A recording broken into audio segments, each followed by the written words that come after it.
Thank you so much for that, and thank you for us pointing towards the Daniel Hartman article. It's always so incredible when you learn Torah and then you see that Torah being taught and referenced out in the world, and you could say, I know this piece of Torah, to see the Torah in a context. So I really appreciated that connection. If you remind me, I'll try to. I'm going to set myself the goal. I have a little bit of a 2-minute bit of Shavuot Torah that I'd love to share with you, so I'm going to try to remember to save it for the end so we can end with a little bit of sweetness there. Okay, so we're continuing on the theme of power. Last week we were exploring the question, what is power? And part of what we were really looking to do is to unpack our traditional notions of power, what we associate with power. And some of the things that came up in the session last week was, what does it mean to be powerful? It's someone who can sort of, I can't think of the right word that I want, but sort of to put their will on someone else, to get other people to follow them, to do what they want them to do, the ability to affect change in others. And ultimately the text, the Gemara was trying to teach us, that's not actually what power is. Power is not about my ability to conquer other people, to make other people do what I want them to do. Power is actually about the ability to make myself do what I need to do, the ability to conquer my own yetzer hara, my own evil inclination. Power, worry about yourself, conquering your own impulses and your own motivations. Power is not about being in relationship with someone else. We're going to continue exploring the theme of who is powerful today, this week in the context of prayer.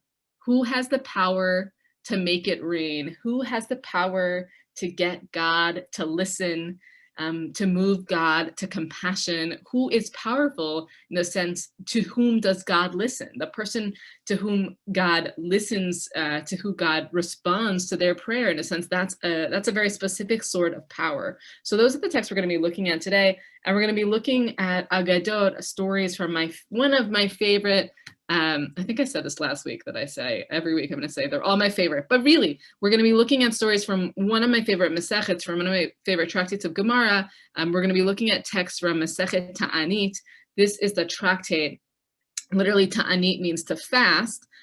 This is the tractate that's dealing with the question that we've all been dealing with this year, which is that, how do you face a pandemic? How do you face a calamity? How do you face a plague? How do you face a drought? I would say that a major theme of this Massekhet Taanit, how do you face these sort of natural calamities? What do we do? Is really dealing with the question of powerlessness. When I am powerless, when I am faced with the pandemic, faced with the drought, faced with what a raging fire, whatever it is, and I don't seem to have the ability to change it, what do I do? Do I pray in a certain way? Do I blast the shofar? Do I, whatever it is. And I would say one of the things, we're not going to look at these stories today, but one of the answers that Ta'anit gives is additional to all those things that are about getting God to do something. We blow the shofar so that God will listen. We pray in a certain way so that God will listen. Another answer that the Masechet gives is that we do acts of kindness for one another. That what do we do when we have no power, when we are powerless? We perform acts of chesed for one another. That's actually a small act of power that we can reclaim one-on-one in an individual level. And we're not going to look at these stories, but some of the stories that the Talmud tells in that Masechet is a single act of chesed, a single act of kindness, transforming the community, stopping the plague, stopping the fire, the power of one act of chesed. Before we dive into the stories of Massekhet Taanit, which are just really beautiful texts on prayer, beautiful texts on power, I want to go back to something that someone raised in the opening of last class, that when I asked, when you think of gvora, when you think of power, who is the ultimate gibor? And someone said God, which is very true. That we actually, in our liturgy, we refer to God as a ta gibor. You are the one who is powerful, over and over. And so if we keep coming back to this question of who is powerful, we can't really address what power is without looking to our main and prime example, which is God. So that's what I want to do. Arik shared a source sheet. I've actually added a source that's not in the main source sheet, it's okay. I'm going to share a link to the Google Doc now. So if you want to open it up on your own and have this first text, one of the second blessing from the Amidah, you can go ahead and do that. But otherwise, just stay with me, and I'm going to go ahead and screen share it. And then the rest of the text, once we actually get to the text from Massekhet Taanit, you'll have them on the source sheet that Ari shared. So we're going to start when we think about our conversation on power. I'm going to start by looking at none other than God. And so this text, you might recognize it. It's the second blessing in the Amidah. This is the prayer that we say while standing 3 times a day. You may be, for some of you, maybe this is new. For some of you, this is like, I've said this text so many times that I can't possibly read it with new eyes. I want you to, for the people that are in that group, I want you to treat this like poetry, as if you're hearing it for the first time, and really try to see the words. And the question that I want you to think about as you're reading these words is, if God is the model, if God is emblematic of what it means to be powerful, what is this text teaching us about power here? What does it mean to be powerful, okay? I'm going to read it just so that we get to hear the beautiful language in Hebrew. I'm going to read it in both Hebrew and English. Ata gibor le'olam Adonai, michaye metim atav rav lehoshia. You are powerful forever, my Lord, raising the dead, powerful to save. Meshiv haruach omorid hageshem. You are the one that causes the wind to blow and makes the rain fall. We're going to come back to this theme of rain falling a lot. Mechalkel chayim bechesed, mechaye meitim berachamim rabim. You sustain the living with chesed, with loving kindness. You revive the dead with your abundant mercy. So mech noflim, you support those that are falling. Rofeh cholim, you heal the sick. Umatir asurim, you free those that are bound. Umekayem emunato lishenei afar, you sustain with faith those that are sleeping in the dust. Mi chamocha ba'al givurot umi domelach. Who is like you, master of might, master of all that is powerful? Who is similar to you? Melech memit umechaye umatzmiach yeshuah. You are a king that causes death and gives life and causes salvation to sprout. Ve'ne'eman ata lechayot metim, and you are faithful to revive the dead. Baruch atah Hashem mechaye metim. Praised are you, God, the one who gives life to those who are dead. So the question I would ask you is, and I would love to hear your answers in the chat here, if God is the model of power, if this is what power is, drawing from this here, what is this text teaching us about power? What is the source of God's power? In what way is God powerful? So go ahead and please feel free to put that in the chat. And we'll look at our answers together.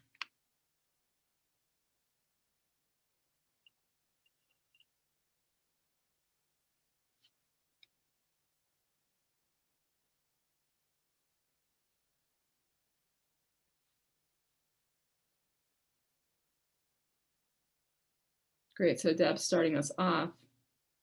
Loving kindness, right, so really two things. We have loving kindness and we have life and death and life forever. I would say that those are two very different things. That on one hand, I would say we have sort of a traditional notion of power. That's what's so incredible about power, God's ability to give life and revive the dead. I mean, that is, who can do that on earth, right? Mi domenla, who is able to do that?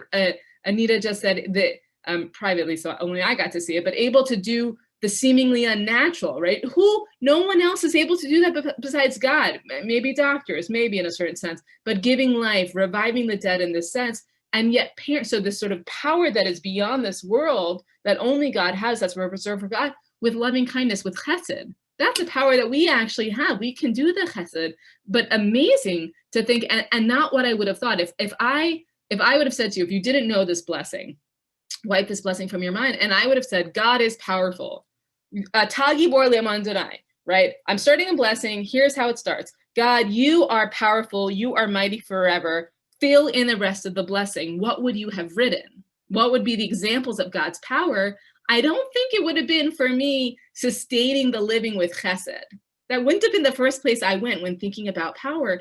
And yet, while we do have these things like Mechaye Meitim Ata, you are the one who brings life to the dead. Obviously, those are great examples of power. Mashiv Ruach Amrita Geshem, right? Blowing the wind and causing rain. These are enormous examples of power that's paired with things like sustaining the world with chesed. Someone else said we had, Marian says, and mercy, right? That mercy is actually an indicator of power. On the one hand, perhaps that's obvious. Someone who is in a position to have mercy on someone must also be in the position to have power.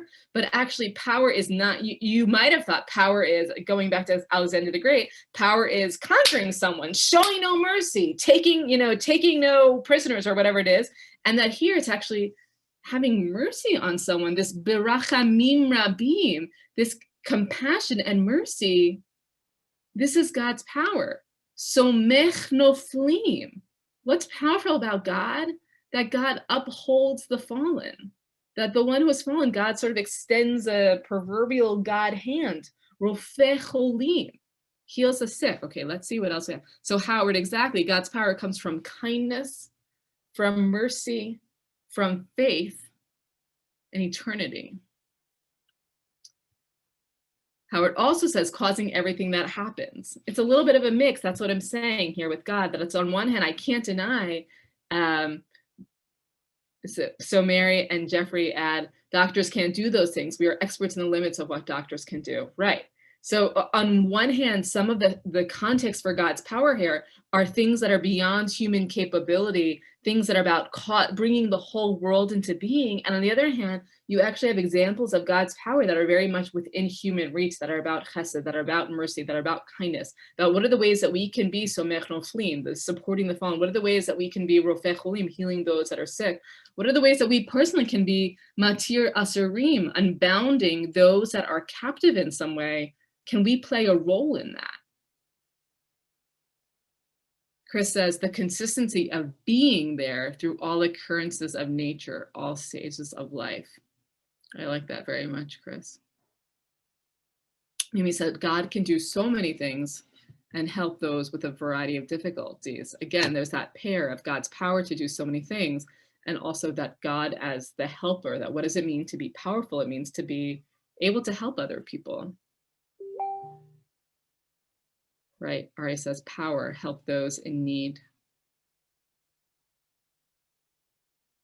Howard says, somewhere in the Talmud, truth, Howard, I believe it says that if God only ruled the world through divine justice, sort of divine justice meaning the sort of strict aspect of God's personality through divine justice, through punishment, the world cannot exist. So it's God's divine mercy that enables all existence, that there's a power in that there's a decision in that, to choose to be merciful, to choose to be kind, to choose to be the sustainer. When one could choose the other thing, God has the power to only be sort of the ish milchama, the man of war. And yet here we're seeing that power is not just, there are other places where we ascribe God's power to being ish milchama, the man of war, but here we're talking about God's power as mechakel chayim bechesed, the sustainer of all life. So mech noflim, rofeh cholim. Let's just read Cindy's comment, and then we're gonna move on to the text from Taanit. So Cindy says, God has the power to change nature and revive the dead, but has given the power of compassion and loving kindness to people to spread, thus sharing the power. That's a beautiful, beautiful comment, Cindy. I love that. I mean, I love two things about that.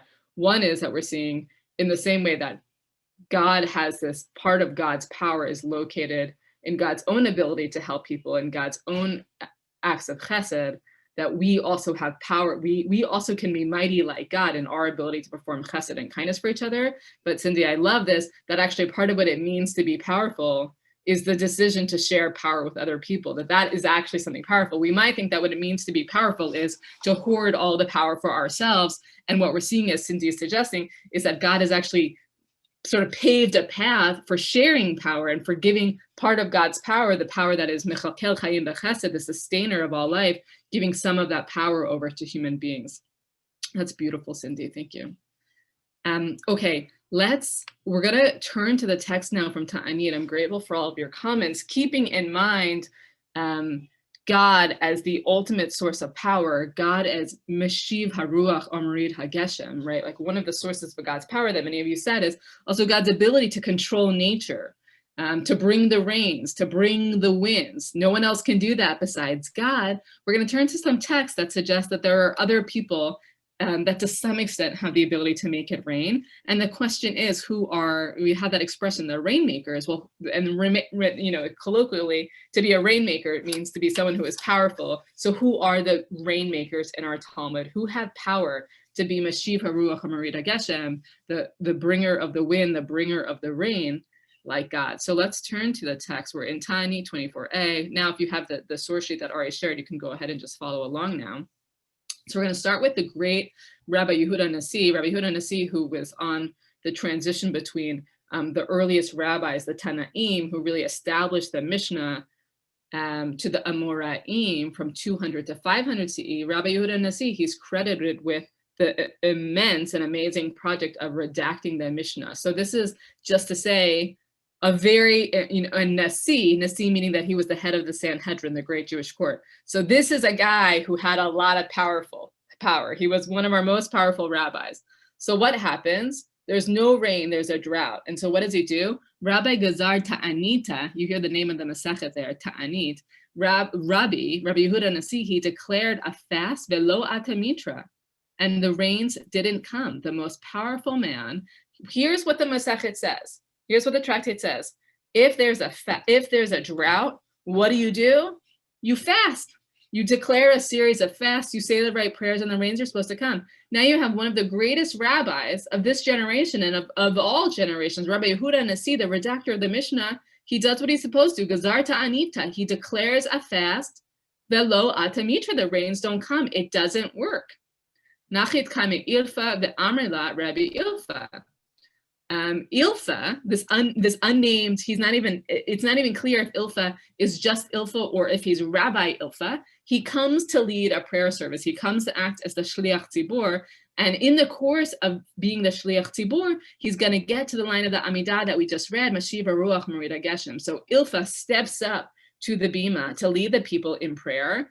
And Ilfa says, Meshiv Haruach. He says that line of the Amidah, God, the bringer of the winds, the maker of the winds blow. And what happens? Venasa Sika, the wind blew. Ilfa gets to the next line. He says, Morid Hageshem, who makes the rain fall. And what happens? The Atamitra, the rains fell. You have Rabbi Yehuda Nasi does exactly what he's supposed to do, what the Masechet says. If there's no rain, if there's a drought, what do? Declare a fast. Everyone fasts, the rain will come. And it doesn't work, the most powerful rabbi. And then Ilfa, maybe it's a rabbi, we're not sure, this guy, he shows up, he leads the people in prayer, he just says the line in the course of davening, Mashiv Ruach HaMerid Hageshem, and what happens? It works, the wind blows, the rain falls. God listens to his prayer and brings the corresponding rain and wind that the town needs. So Rabbi Yehuda Nasi, not surprisingly, says to him, My uvdach, what are your good deeds, right? Why, when you prayed, did it work? But when I presumably prayed, when I declared a fast, it didn't work. I'm the great Rabbi Yehuda Nasi. What are your deeds? He says to him, I live in an impoverished city in which there's no wine for Kiddush or Havdalah. So Kiddush for bringing in, sanctifying the wine on Friday night and bringing in Shabbat. Havdalah for making the separation on Shabbat at the end of Shabbat and separating from the holiness of Shabbat and returning to the rest of the week. And you need wine for both of those things. I go to the effort of bringing the residents wine for Kiddush and Havdalah, and I thereby enable them to fulfill their duty. What is the extent of his great deeds? That on Friday nights, he knows that there are people poor that don't have access to wine, and he makes sure that they have access to wine so that they're able to perform these mitzvot of doing Kiddush and doing Havdalah. And because he does that, he has such great merit that when he says, Mashiv Ruach Merid Hageshem, when he prays for the rain, God brings the rain. Rabbi Yehuda Nasi, the greatest rabbi of that generation, when he declares a fast, it doesn't work. But when Ilfa, who makes sure that everyone, poor, whoever needs it, has access to wine for Kiddush and Havdalah, when he does it, it works. Okay, we're going to read a similar story. Rav, again, this is Rav is a different generation than Rabbi Yehuda Nasi, but Rav and Shmuel, interlocutors of their generation, a major founder of Beit Midrash, very important, powerful rabbi. Rav happened to come to a certain place where he decreed a fast, Gazar Ta'anita Velo Atamitra. Same story. One of the most powerful rabbis of that particular generation. He does what he's supposed to do. He declares a fast. It doesn't work. The rains don't come. The prayer leader descended to lead the service before him. Again, now it's even different. At least in the first story, it was Ilfa or maybe Rabbi Ilfa, and we do know of a Rabbi Ilfa in other stories in the Talmud who is not Rabbi Yehuda Nasi, but he's Rabbi Ilfa. This is in an anonymous person. An anonymous person just steps up to lead the community in prayer as Shliach Tzibur. And again, in the course of leading the community in prayer, Amar, he says, Mashiva Ruach, who brings the wind, and what happens? V'neshiv zika, the wind blows. Amar Morita Geshem, he says, and makes the rain fall. What happens? Ve'ata mitra, and the rain falls. Again, Rav says to him, now it's Rav, not Rabbi Yehuda Nasi, Amar le, my udach, what are your needs? What do you do such that when you simply daven for the community, when you pray for the community and say these words, the rain falls, but when the greatest rabbi of this generation, when I declare fast, it doesn't happen. So he said to him, our unnamed person, he says, I am a teacher of children, and I teach the Bible to the children of the poor as to the children of the rich. And if there's anyone who cannot pay, I do not take anything from him. And I have a fish pond, and any child who neglects his studies, I bribe him with the fish and calm him and soothe him until he comes and reads. So a few different things. The answer of who is this anonymous person that when he steps up to daven and says, Mashiva Ruach Mu'ud Geshem, suddenly the wind and rain comes, right? He's a rainmaker of sorts. God is ultimately bringing the rain, but he is acting as rainmaker. He is the one that has the power to make God, do his will and make God bring the rain. A few things that we know about him that one, we know who is he? What is his profession? Is he some great rabbi, some great Talmid Chacham, some great scholar? He's an anonymous teacher of children. He's a teacher, right? What is it about teachers that it's the teacher here that has the power to make God listen? He's a teacher. Two, what kind of teacher is he? He teaches to whomever. He doesn't worry about the payment. He wants to make sure that everyone has equal access to education. It doesn't matter how much money they have. I teach the poor with the rich. It doesn't matter. I don't take anything. And the third is he's a certain very special type of teacher that sometimes he gets these kids that don't want to learn or that are distracted or rambunctious or rowdy. And what does he do with those kids? Does he use his power as a teacher to yell at the kids in anger and hit them with the ruler and say, I'm the authority figure, you're going to listen to me? No, he has a fish pond.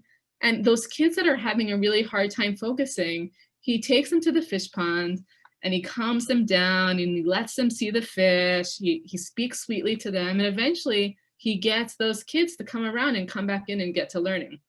I'll say for me as a parent of young kids, 3 and 6, I do not always manage to do the fish pond technique. A lot of times I'm more in the, I'm your parent, I'm mad, you're driving me crazy, I'm gonna yell at you technique. But it seems like what's so amazing about this teacher is that he just has such incredible compassion and patience for the children that he finds a way to reach all of these children, regardless of sort of what kind of learners they are and where they are. So going back to sort of the opening question here is, we have this opening text from the Amidah, who is the ultimate Mashiva Ruach Mu'ud Geshem, who is the one that makes the wind blow and makes the rain fall. Of course, it's none other than God, Atah Gibor Le'olam Adonai, God, the one who is almighty and powerful. And then you have these 2 short stories of very powerful rabbis, Rabbi Yehuda Nasi and Rav. And when they decree a fast, they are not actually the ones with the power to make God listen for some reason in these stories. God doesn't respond to their fast. It seems like God doesn't respond to their prayers, but to whom does God respond?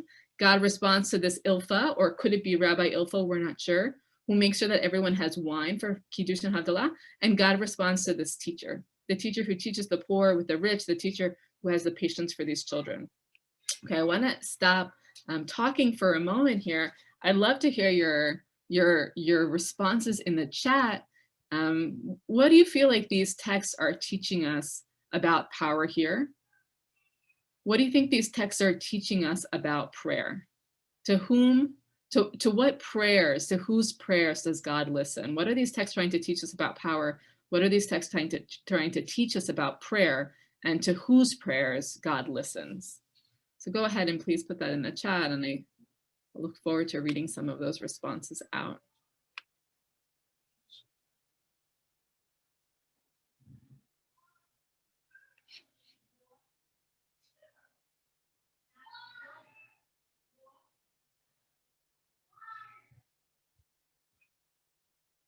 I love this. So Rochelle writes, ordering the fast, decreeing a fast is a formula. I do this, God does that, right? It's a checking a box of, this is what I need to do. I decree the fast, God makes it rain.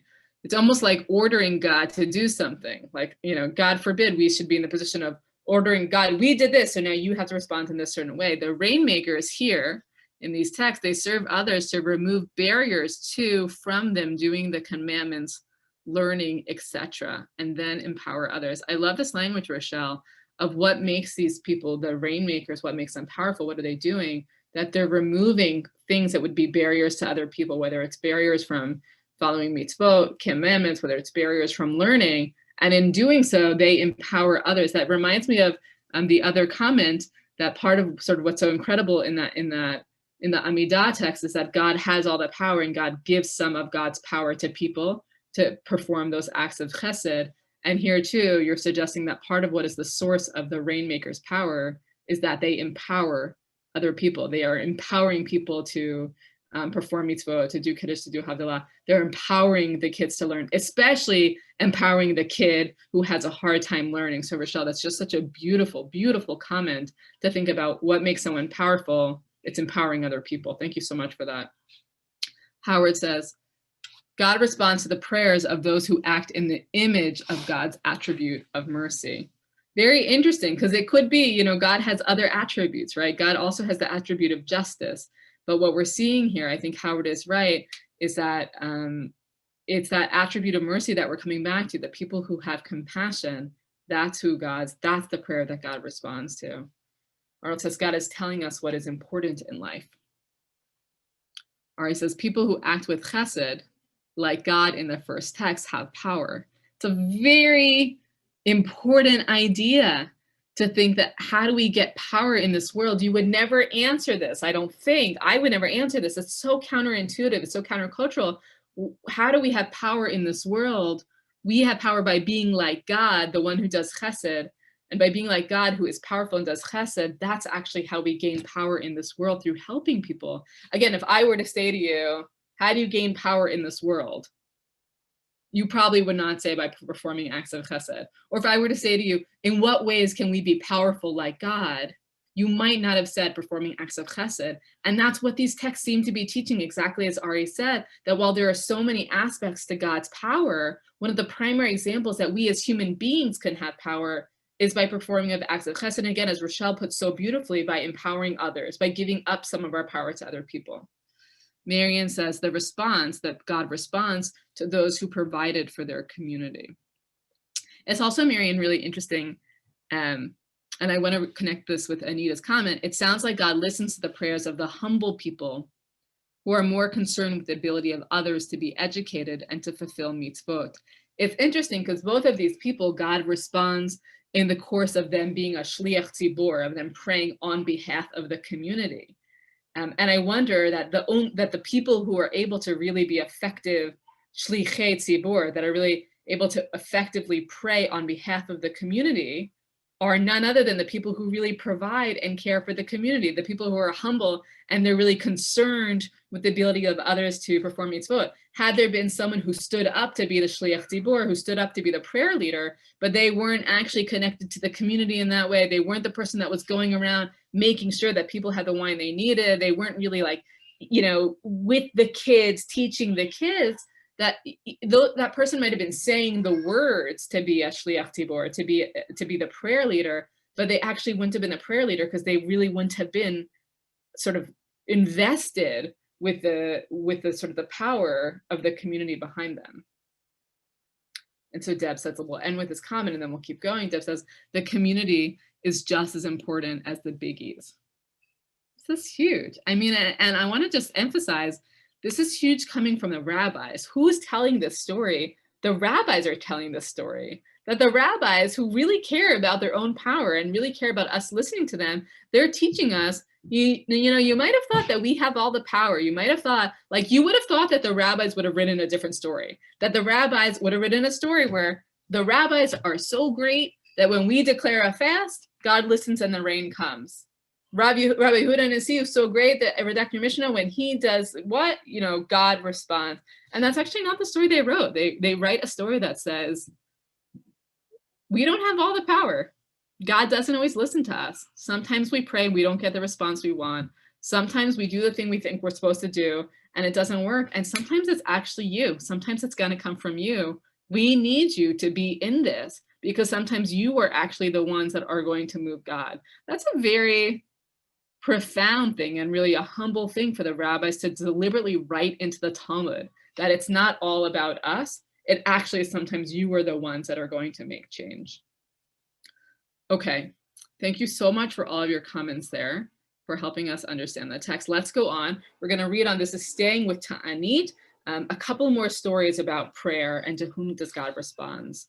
So Rav Nachman Gazar Ta'anita, Ba'e Rachama Velo Atamitra. Again, this is a familiar trope. Rav Nachman, the great Rav Nachman of his generation, he also declared a fast. There was no rain, there was a drought. He also declared a fast.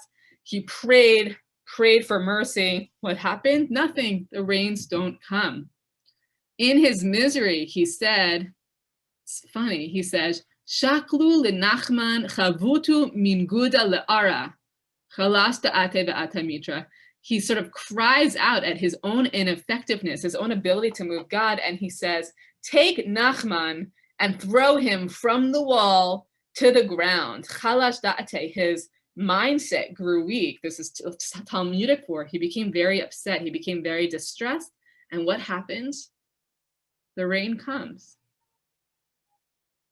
Rav Nachman, the great Rav Nachman, he declares the fast, he prays for rain, nothing happens. And then he's so dejected and upset about his own ability to move God, he cries out, let Nachman be thrown to the ground. He's upset, he's brokenhearted, and then the rain comes. What happens in this short 2-sentence story? What happens in the story? Why does God initially not respond to Rav Nachman and then responds to Rav Nachman? What is this story teaching us about prayer here? Go ahead and please throw it into the chat. Tantrum. Okay, so Mimi is saying that it's very funny, Mimi, that right, that's yeah, so maybe throwing a tantrum is the way we get God to listen to us. I feel like I don't want my kids to read this text now that you phrased it that way, that if you don't get what you want, throw a tantrum and then parents will respond, although it seems like sometimes that's true. That's an interesting take, Mimi. Sharna says humility. Yeah, so that's really good that it's I wonder if it's a little bit that earlier comment of, well, there's like a checking the box, right? I declare the fast, I order the fast, and then God orders the rain. That there was something sort of too formulaic about it, and that it's only in the humility, the recognizing, oh, this actually isn't in my power. I thought I had the power to do this, but I don't. It's in the humility that God finally listens. Deb says, the intention. What did Rav Nachman do before he asked for rain? Initially, Deb? I don't know what he was up to. We just get these 2 sentences of the story, but that is interesting. If part of what we see here is if perhaps this part is sort of formulaic, he just decrees the fast and prays, but it actually takes this going deep into the prayer, the brokenheartedness, the making himself vulnerable, that's when God responds. Arnold says, traditional forms of power are not effective. It's only when Rav Nachman humbles himself that God hears his prayer. It's interesting to think about the difference here of, is it that God heard Rav Nachman's prayer and didn't respond? Or if it's that actually his being brokenhearted, his humility is what allows God to hear the prayer, allows the prayer to make it to God. Anita says this is the same humility here as Moshe telling Hashem to erase his name, that when Moshe was willing to say to God, erase my name if you don't help these people, if you don't stand behind those people, that was a humility there. And that this is too, that what's needed here is not to approach God. It could be that these great rabbis would say, I have the power to make it rain. If I just declare the fast and say the right prayers, God will make it rain. That's not what works. That's not how, that when we stand to prayer, it can't actually be from that place of I have the power to move God and make God do what I want, but that actually the lesson here is approaching God from a place of humility. Rochelle says, a formula is not enough. One has to be connected and express their own vulnerability and powerlessness.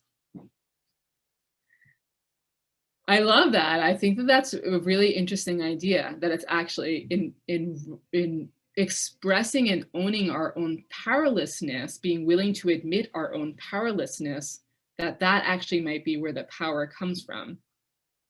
I'll say for me that this has been a year of feeling very powerless about all sorts of things. We might be feeling powerless about what's happening in the Middle East and Israel right now. Certainly powerless about the last year and a half, much the last year and a half of the pandemic. And for me, the question why I kept coming back to the text of this Masechet is, well, what do we do when we feel powerless? What do we do when we're wrestling with powerlessness? And I think part of what these texts are saying is you acknowledge it. You own your powerlessness. The first step is you, in your humility, recognize that you are not the one in charge. You are not in power. And that the second step is recognizing that actually there are other ways that we can be powerful like God that are not about inflicting our will on other people, impressing our will on other people, but that's about doing chesed. That's finding power in different ways. Faith asks a very good question. What is the source of God's power? Be very curious if anyone wants to answer Faith's question. I have an answer that I could give, but I'd be so interested to hear if other people have an answer to Faith. If anyone wants to respond to that, I would say for me, Faith, first of all, I can't begin to claim to know the answer to that. One answer is, and this is, I don't know if this is a radical answer, is that the source of God's power is, we are the source of God's power.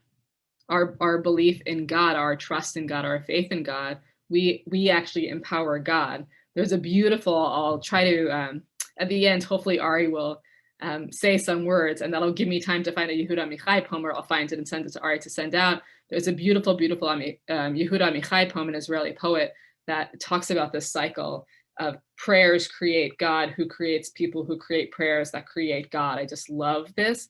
But the idea that perhaps we are the source of God's power, that it's our giving. And I wonder about that in this text too, that this is part of what I was trying to say here with these people who are not the most powerful people in the community, serving as the shliach tzibur, serving as the prayer leader.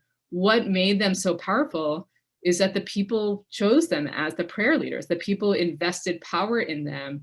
The people said, you are truly a representative of our community. And that's actually what allowed their prayers to be effective, that they were acting on behalf of the whole community, but truly, because they knew what the community needed. Okay. Let's read on a little bit more. Thank you for your continued comments. Feel free to keep dropping them into the chat. So we have another, this is a bit of a longer text, so we're going to read this straight through. Rabbah, again, another great rabbi, famous rabbi of his generation, Wexner Taanit rachmane velo ata mitra. We're getting used to this trope. Rabbah declared there was a drought, no rain. Rabbah declared a fast. He prayed for mercy, and the rain didn't come. They said to him, but when Rav Yehuda of the previous generation, when Rav Yehuda decreed a fast, the rain would come. That's hard, right? As a leader, you're just trying to do the best. You decree a fast, you do what you think you're supposed to do. It doesn't work. And then your people say to you, well, the other rabbi could do it. The earlier rabbi could do it. What's wrong with you? He said to them somewhat defensively, what can I do? If the difference between me and Rav Yehuda is due to Torah study, we are superior to the previous generation, as in the years of Rav Yehuda.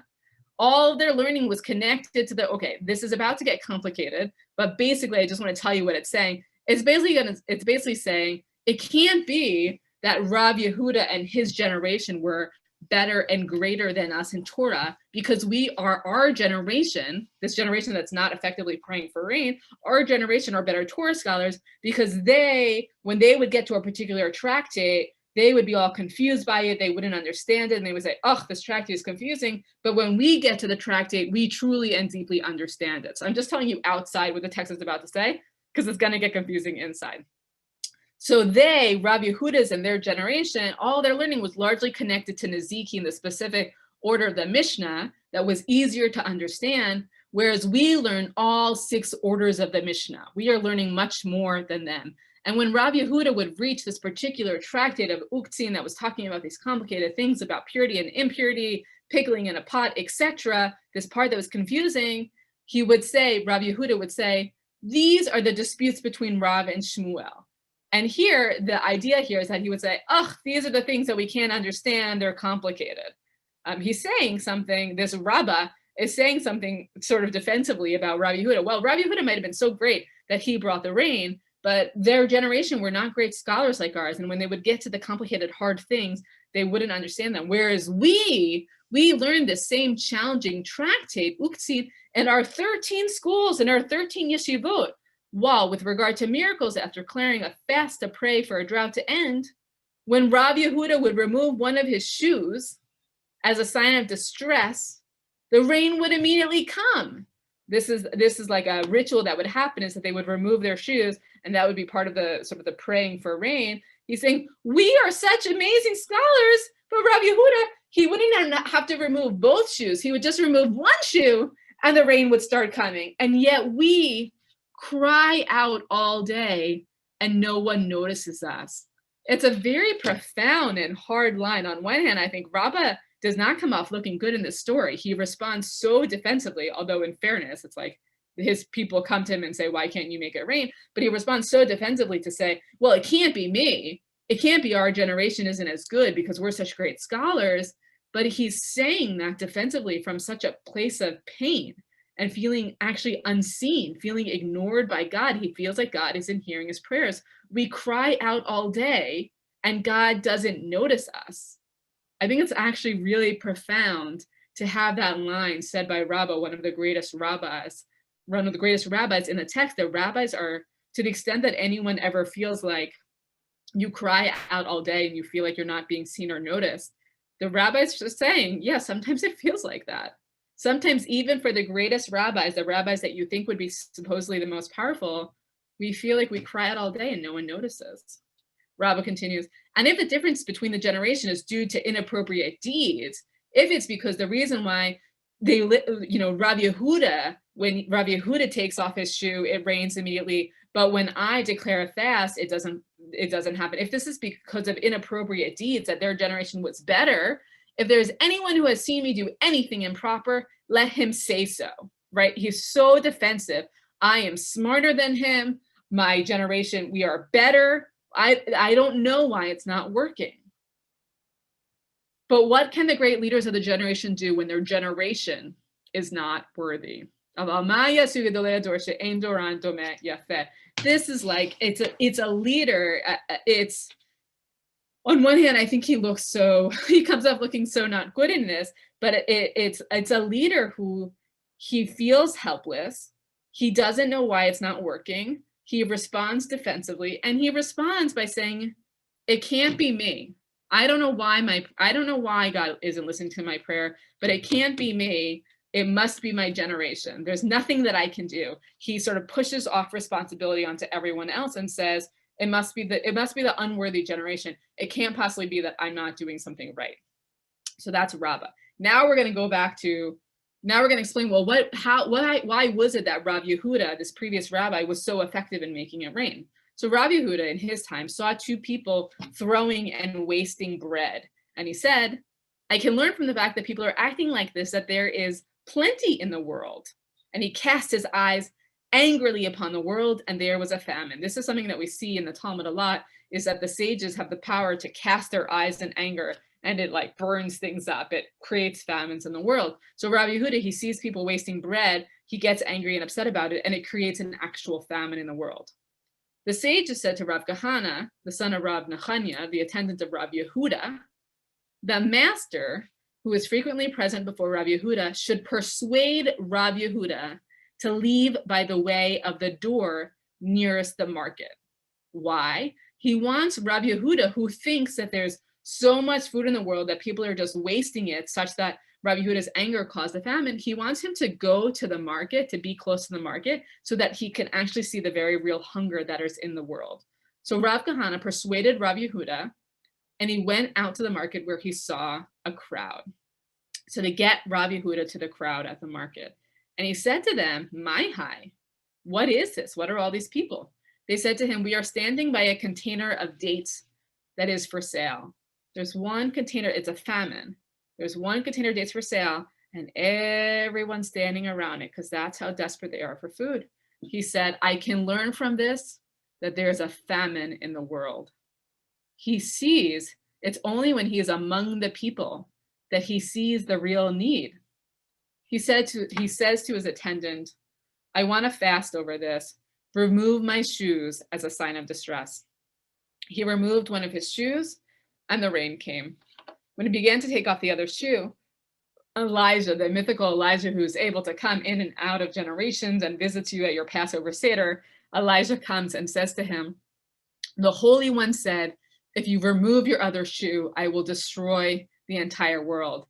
Meaning, you already removed one shoe and I made it rain, that God is so upset that Rav Yehuda is upset that he says, don't remove the other shoe. If you remove the other shoe, God will be so moved by compassion for you that in God's compassion, in God's desire to bring rain, that will actually cause destruction. Just stop at the one shoe. That's so powerful was Rav Yehuda's prayer that he just had to remove one shoe and God respond. Don't remove the other shoe, that actually will bring a compassion from God that we can't even handle. So initially, I just want to summarize this, and then I want to hear your thoughts on this. We have this rabbah who's praying, who declares the fast, and it doesn't work. And how does he respond? First of all, you have Rav Nachman, who appropriately either throws a fit or in his humility and heartbreaking is suddenly heard, right? But Rav Nachman also was like, why doesn't it work? He doesn't get it. Why don't my prayers work? He feels unseen, unheard. Also, you have Rabbah. He declares the prayer fast. He prays for mercy. It doesn't work. And he lashes out and he says, I feel like I'm crying out all day and no one hears me. Why isn't it working? And what does he do? He deflects responsibility from his position of power. And he says, it must be the fault of my generation. And then we get to, and why does it work for Rabbi Yehuda? What is it about Rabbi Yehuda that made him such an effective prayer leader? That he would go out in the market, he would see people, that it was only when Rabbi Yehuda was actually amongst the people, when he saw the very real need, that he was able to pray on their behalf. And that's what God responded to when he was with the people. Whereas Rabbah separates himself from the people and says, those people aren't worthy. That's why my prayer isn't working. Whereas we see Rabbi Yehuda actually going out into the people, going out among the people, being in the marketplace. He understands their needs, and then God listens to his prayer. Okay, let me stop there. I'm curious to hear your responses to this text, either what you're taking away from this text in terms of what is power, whose prayer does God listen to, or overall your thoughts on the text altogether. What lessons are you taking away from the text today about power in your own life, about prayer in your own life? So go ahead, please, and I'd love to see your thoughts in the chat.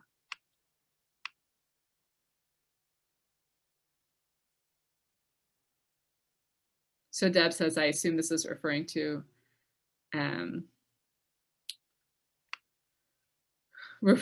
our friend Rabbah, that he is not being humble. He thinks he's infallible, right? And again, that approaching God from that position of thinking I am the one in charge here, that actually is not what works. It's actually approaching God from a position of humility. Anita says, Hashem is more likely to listen to the prayers we make on behalf of others. Deb says, the ego needs to go. You must stay among the people to know what's actually going on. I think that's actually a very powerful lesson to take away from the story. And there's other stories about that with the rabbis, either rabbis who are not among the people and they're called out for it. If you don't actually know what's going on with the people, how can you be the leader? Or stories we're not going to look at this text today, are stories of the rabbis actually going out and being among the people, recognizing what the people need, and it's only then that they can be powerful leaders for them. I think that goes back to that text about the teacher and Rabbi Ilfi, that it's because they were among the people that they were able to be effective leaders for them. Susan says, the lessons needed by each generation and each teacher student will be different. Humility, presence, relationship. I love this. I think that this is really great. That each generation we might need sort of a different, something else that we need to be working on, a different midah, a different attribute we need to be cultivating. Whether it's humility, present, relationship. I think that that's great. Arnold said, learning is irrelevant if it becomes more important than interacting with people and performing acts of kindness.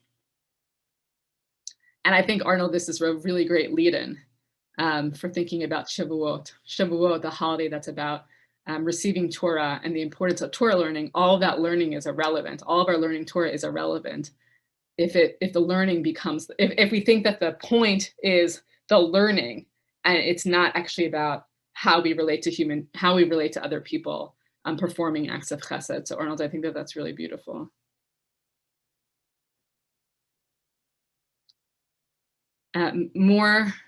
Thank you, Ari, for bringing this poem. So this is Yehuda Amichai. I declare with perfect faith that prayer preceded God. Prayer created God. God created human beings. Human beings create prayer. That creates the God that creates human beings. We could spend a whole session on this poem, and I would love to. I think this goes back to Faith's question of, from where does God's power come from?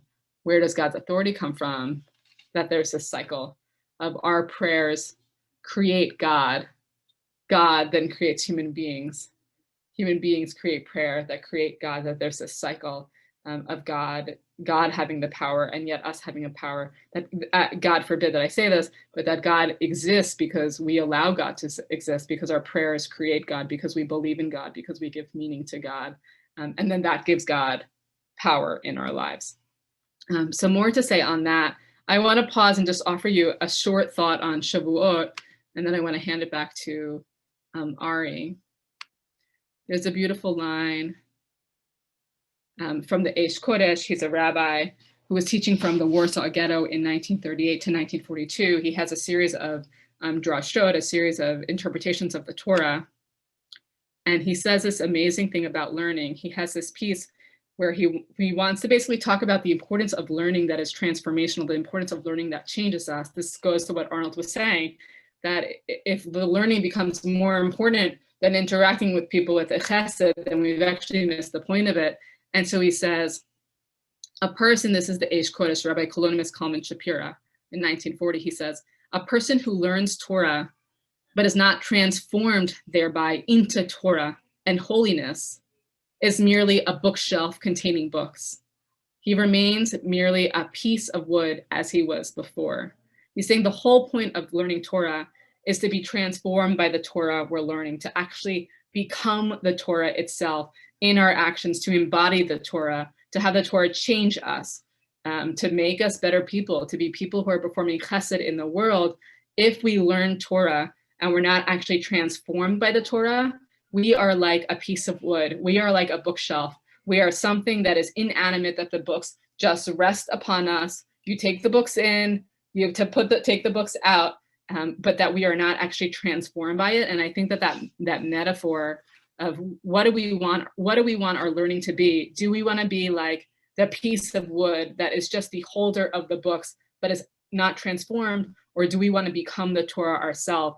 And so my question for you, not to answer now, but my question for you to think about, and my hope for you to think about, is in what way have you been transformed by Torah? In what way have you actually allowed Torah to transform you, to change you? Have you internalized the Torah so that you have actually become the Torah itself? So that's my hope and blessing for you. I'll stop screen sharing now and handing it back over to you, Ari. Thank you. It's exactly 1:30 before we leave. I do want to wish everyone, again, a very meaningful Shavuot, and take these words to heart. I hope that when you study with us, whether it's with Rabbi Avi or Gila Fine or other great teachers, that you go and you talk to your friends and teach them what you've taught, because that makes you a teacher as well. And we do spiral learning, I guess, at CSP, because we did spend a whole session about Choni Ma'agel. Someone asked about that. Choni, the circle drawer, who to get rain would draw a circle and demand, and how did he get his rain? If you email me, if you missed that session with Gila, fine, I'll email it to you.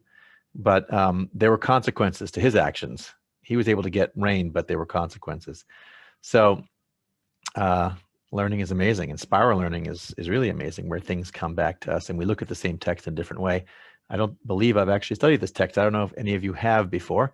If you have, I hope you enjoyed it in a different way. If you haven't, it goes to show what amazing stories we do have in the Talmud and teaching and the depth of teaching. I want to thank Rabbi Avi for bringing that teaching to us today. Look forward to having you back. What are we doing next week? Next week is the dinner party gone awry, looking at the story of Kamsa Bar Kamsa, and really looking at the importance of humility and the danger of humility. So I look forward to having you guys back. And let's see, today is our last program before Shavuot. So we'll see. We'll see you on Sunday, and then Shavuot, and then next week for more learning. Take care. Good to see you. Good to see Chuck. I haven't seen you in a while up there in the front area of my screen. So I want to say hi to you. And Patrick Girl, I don't think I've met. So welcome to CSP. Everybody else, take care. Be safe out there. Soon, apparently you can run outside without your mask. It doesn't mean you can be naked, Rob Fesher. It's the mask. You must wear clothing when you go outside. And ahuvaho, I like the idea of taking off our shoes. When we get back to CBI, we need rain. We will all take off our shoes and go outside. At least one shoe, apparently. Do not take off both shoes. I don't want to create a flood in Orange County. Take care, everybody. Be safe. Bye. Bye, Phyllis Gilmore. Good to see you too.